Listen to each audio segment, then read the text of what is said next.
আসসালামু আলাইকুম। কি অবস্থা সবার?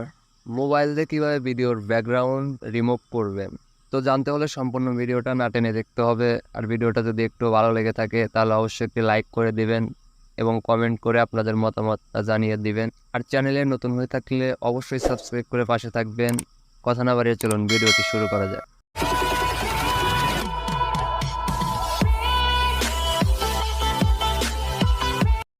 তো এটা করার জন্য আপনাদের একটা অ্যাপ্লিকেশন দরকার হবে। তো আপনারা প্লে স্টোর থেকে অ্যাপ্লিকেশনটা ডাউনলোড করে নেবেন। তো অ্যাপ্লিকেশনটার নাম হচ্ছে কাইনমাস্টার। আপনারা কম বেশি সবাই এই অ্যাপ্লিকেশনটার সাথে পরিচিত। তো আপনারা সেটা ডাউনলোড করে নেবেন। আমার আগে থেকে ডাউনলোড করা আছে, তো আমি ওপেন করে নিচ্ছি। ওপেন হওয়ার পরে আপনাদের সামনে এরকম একটি ইন্টারফেস শো করবে।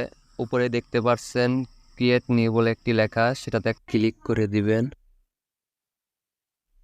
এবং এখানে অনেকগুলো ভিডিওর সাইজ দেওয়া আছে। আপনাদের ভিডিওর সাইজ অনুযায়ী এখান থেকে ফ্রেমটা বেছে নেবেন। বেছে নেওয়ার পরে ক্রিয়েটে একটা ক্লিক করে দিবেন। আপনাদের ভিডিওর পিছনে যে ব্যাকগ্রাউন্ডটা অ্যাড করতে চান সেই ব্যাকগ্রাউন্ডটা এখান থেকে সিলেক্ট করে নেবেন। তো আমি সিম্পল একটা ব্যাকগ্রাউন্ড নিয়ে দেখাচ্ছি।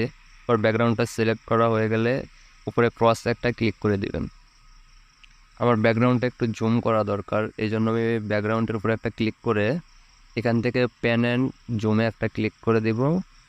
এটা জুম করে আমার সাইজ মতো আমি করে নিচ্ছি। তো আপনাদের ব্যাকগ্রাউন্ড যদি ক্রপ করা থাকে তাহলে আর জুম করার দরকার হবে না। তো আপনারা যেই ভিডিওটার ব্যাকগ্রাউন্ড রিমুভ করতে চান সেই ভিডিওটা এখানে অ্যাড করতে হবে। অ্যাড করার জন্য চলে যাবেন লেয়ারে। লেয়ারে যাওয়ার পর উপরে দেখতে পাচ্ছেন মিডিয়া বলে একটি অপশন আছে, তো সেটাতে চলে যাবেন। এখান থেকে আপনারা আপনাদের ভিডিওটা সিলেক্ট করে নেবেন। তো আমার ওই রকম গ্রিন স্ক্রিন কোনো ভিডিও বানানো নেই, তো আপনাদের দেখানোর জন্য আমি এমনি একটা গ্রিন স্ক্রিন ভিডিও নিয়ে নিচ্ছি।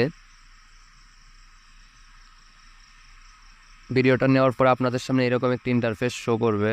একটু স্ক্রল করে নিচের দিকে চলে যাবেন। দেখতে পাচ্ছেন কোমা কি বলে একটি অপশন আছে, সেটাতে একটা ক্লিক করে দিবেন। এটা ইনেবল করে দিবেন। দেখতেই পাচ্ছেন ইনেবল করে দেওয়ার পরে ব্যাকগ্রাউন্ডটা কিন্তু চলে গেছে আর ভিডিওটাও কিন্তু দেখা যাচ্ছে না। তো আপনারা একটু ভিডিওটা টেনে দিলে কিন্তু দেখতে পারবেন যে ব্যাকগ্রাউন্ডটা চলে গেছে, শুধু কিন্তু ব্যাকগ্রাউন্ডের উপরে যে ইমেজটা ছিল শুধু সেটা কিন্তু শো করছে। ভিডিওর উপরে একটা ক্লিক করে আপনাদের সাইজ অনুযায়ী ভিডিওটা বসিয়ে নেবেন। দেখেন একটু প্লে করে দেখাচ্ছি আপনাদের। ব্যাকগ্রাউন্ডটা কিন্তু আর নাই, নতুন যে ব্যাকগ্রাউন্ড সেটা কিন্তু যোগ হয়ে গেছে। তো আপনারা চাইলে কিন্তু এভাবে আপনাদের যে কোনো ভিডিওর ব্যাকগ্রাউন্ড চেঞ্জ করে নিতে পারেন। তো ভিডিওটা সেভ করার জন্য উপরের দিকে সেভ আইকন দেখতে পাচ্ছেন, সেটাতে একটা ক্লিক করে দিবেন। এখান থেকে ভিডিওর রেজুলেশনটা ঠিক করে সেভ আসে ক্লিক করে দিলে কিন্তু ভিডিওটা সেভ হয়ে যাবে। তো সম্পূর্ণ ভিডিওটা দেখার জন্য সবাইকে অসংখ্য ধন্যবাদ। দেখা হচ্ছে পরবর্তী কোনো ভিডিওতে।